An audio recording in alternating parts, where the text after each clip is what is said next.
Welcome to the Designated Drinker Show's Icon series. I am Louise Solis, and typically, I am your host. But in this limited series, I'm handing over the reins to historian John Taylor Chapman as he takes us on a journey through history.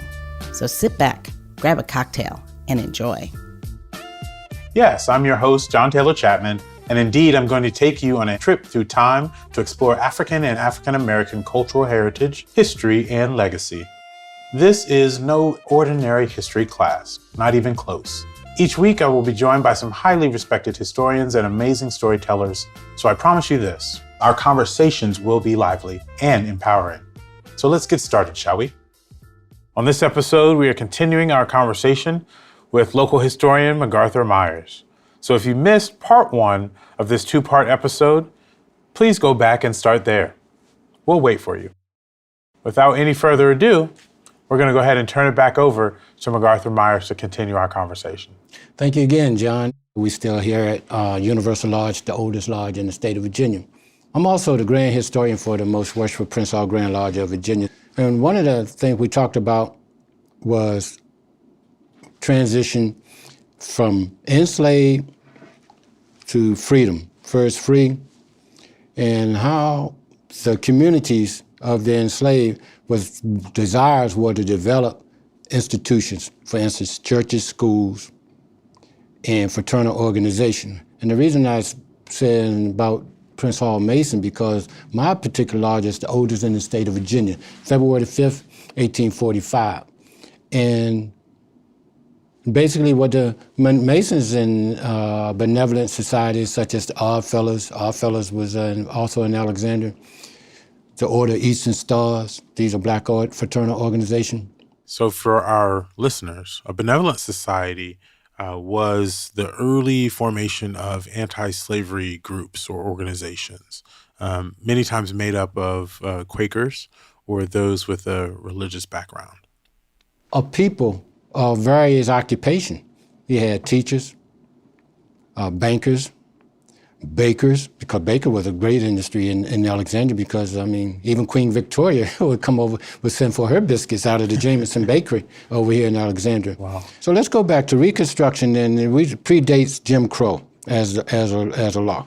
1876, when the compromise of Hayes-Tilden and Rutherford B. Hayes became president, Virginia soldiers and ex-Confederates asking for a rewrite of the Constitution. They didn't like the 1864 Constitution under the restored governor. Mm-hmm. They wanted to empower themselves. So they were pushing, quote unquote, state rights. We have this. It was state right issue, one of the issues that caused the Civil War. So with that being said, Jim Crow came in separate but equal, or separate and unequal, depending on and unequal. So within that, then you had the Depression of 1876, 1873. I'm talking about the economy as a whole. First generation of free people, some of them had trades, but at the same time, they weren't able to get work.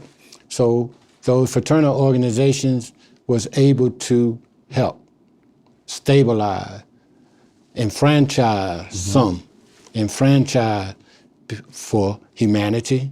So anyway, we could drill down to separate but equal with because D.C., once you travel south and you got in D.C., you had to transfer the trains where the black folks had to sit in the back and to go south because of that law. Meaning once you got to Alexandria, you were sitting up front, you were breaking the law. Say that again for people who aren't really understanding that some of these things are already in place as we get into the 1900s. Yes. Now, Jim Crow enfranchised a whole lot of people, a lot of white, to empower them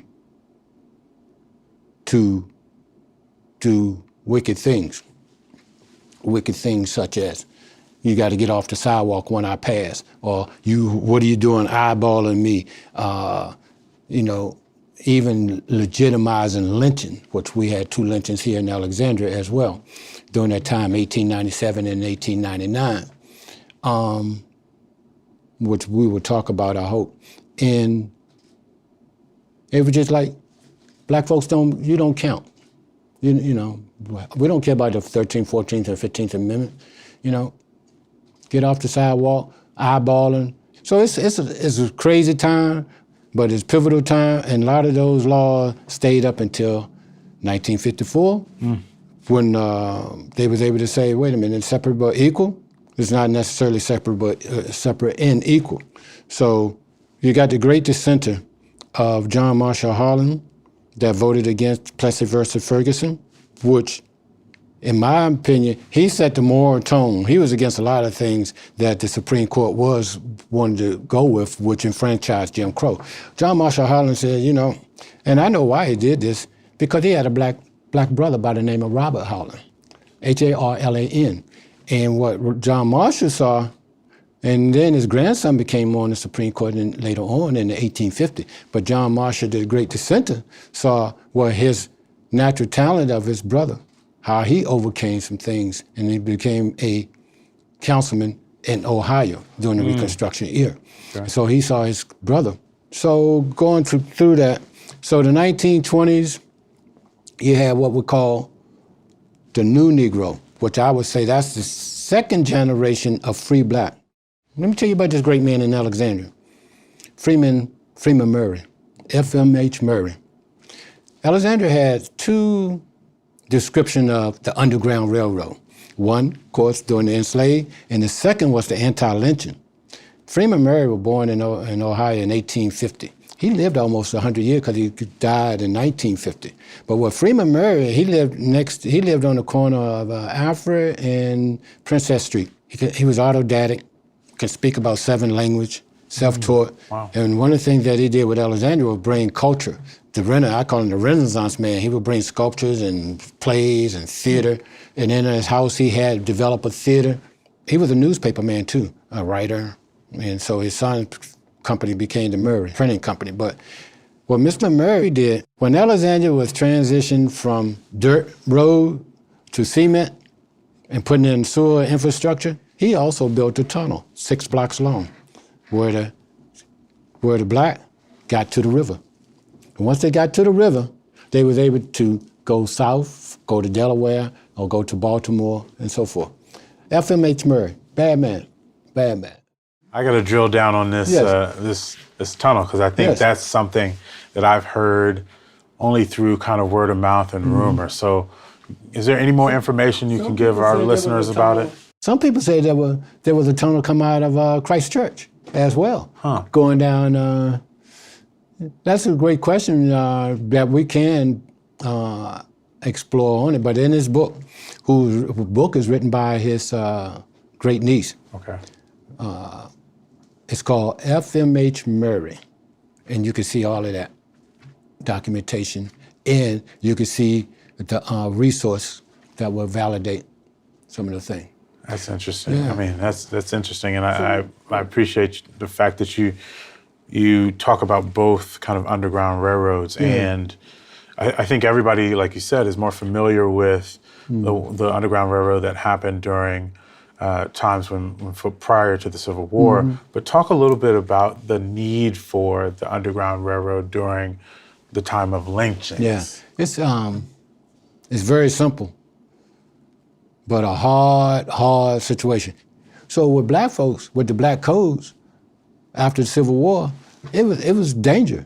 It was danger. Even not only by the skin, but even with uniforms. How many soldiers got lynched or got beat up because they were wearing a uniform? For a lot of the soldiers, they would take the uniforms off so they can try to blend in with the community.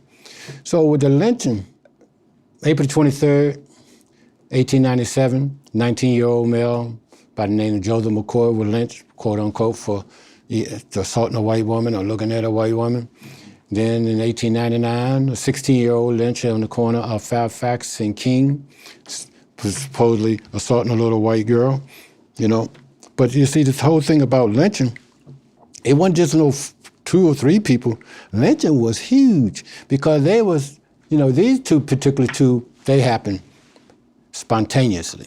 But as you'd be surprised how many newspaper articles, there will be a lynching of so-and-so and so-and-so. as advertisement. And people would come for miles and miles around. So you may have 5,000 or 6,000 or maybe 2,000 people there for a lynching. It was an event. So with Mr. Murray and others, they was getting people out of the South because, and this all predates the Great Migration, you know, and of the 20s. People were migrating out of the South, period, because of hard times and going back into slavery. You know, that's where that whole sharecropper concept come from. You know, never win, but a lot of people was attached. But once I'll give you an example. The rise of Cincinnati in Kentucky. 1828, the whites had asked the blacks to come over from Kentucky to help with the economy, not the economy, but help with the work because they didn't have enough work. And so when the blacks start developing their neighborhood, oh man, we can't have that. So the whites ride on the black. So the blacks, oh man, this is crazy. So they rebuilt their neighborhood. Then they said, you know what? And so the whites did it again. They said, we're gone. They went to Canada, a little town called Wilberforce, Canada. So all I'm saying that to say this, resiliency is been the essence of the story and survival of the black race in America. Resiliency. You just look through the 1920s, 1930s, 1940s, 1950. The white woman got the right to vote in 1920. Black women didn't get the right to vote to 40-some years later in 1965. And in my lifetime. So it's a lot. I know I've said a lot. Yeah. Because to know America and to know Alexandria, you know America. Because Alexandria was a home site of 2 conventions, under the Bill of Rights, under the Letters of Correspondence, and of course then under the Civil War. Can you talk a little bit more about schools and how, because I think that's a very interesting story about how some of the single-sex schools started and then kind of how we get to, I don't know if we want to take our listeners all the way up to school integration, but you know, starting off with some of the early schools for African Americans, I think that's an interesting history as well. Okay. Remember I said prior to 1846, that was under D.C., public education and educating black folks was close to the norm, whatever norm may be, but you have access to it. After 1846, schools were outlawed in the city of Alexandria. But you still had people that was teaching because some of the masters, if you will, would teach their enslaved. And that enslaved would teach somebody else. So they did it in secrecy, like I said, the alleys, or you cannot deny the will to learn. You can put all kind of rules and laws around it, but man's capacity to learn is a God-given natural order of thing. People with curiosity want to read. People with curiosity, you know, we go back to Egypt. We could go back to Africa with all that, but then we won't go there today. That's another subject. But for Alexandria, you had Mr. Perry, P-A-R-R-Y. He had a school down there in what we call Uniontown, along the Strand or along Union Street by the tunnel. Then you had Miss Chase. She had a school by Wolf in South Royal Street. So we had teachers, but because of the Oblate Sisters, which is a Catholic order in Baltimore, that's where Miss Sarah Gray went to school. Miss Sarah Gray started, she was teaching at 12 years old, you know. So you had people that was teaching because that's the natural what people want to learn. Now for Alexandria itself, and it's funny you asked that question because I have the deed over here. I have the purchase of the deed of the land that and the company being George Sims, John Seaton, he was a master carpenter. He built these schools. He built the Pitt Street School, which is what we call Louds Crouch School. And that was a school, Snowden School for boys. That was, a lot of this came after 1870. But then you had the Snowden School on the 400 block of Alpha Street for girls. That's where Miss Sarah Gray had taught. However, even with George Washington set up a campus, what he called the Alexandria Academy for the orphanage. And I'm laughing because when they were building the new Charles Houston wing in 1958, I had my first grade class was at this academy. My first 2 years of school was at the academy. Wow. Really? Yeah. And then we had to walk down to Lyles Kraut for lunch.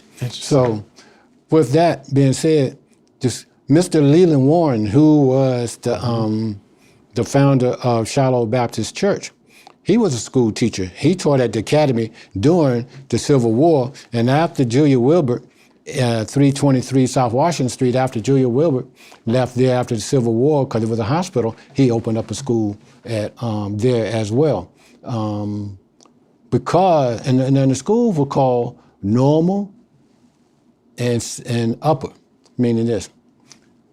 Normal school was for everybody that can learn the 3 R's, reading, writing, arithmetic.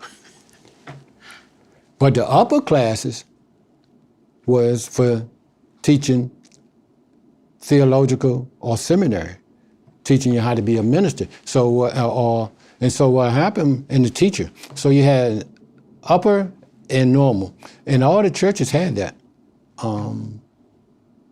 And so what the hope was that the teachers would kind of stay local, or they would go out into the black communities and teach throughout the state. The theologian, the upper room, as the upper classes, was basically for those who wanted to go into the ministry and then go out and preach. And we have great examples here in Alexandria.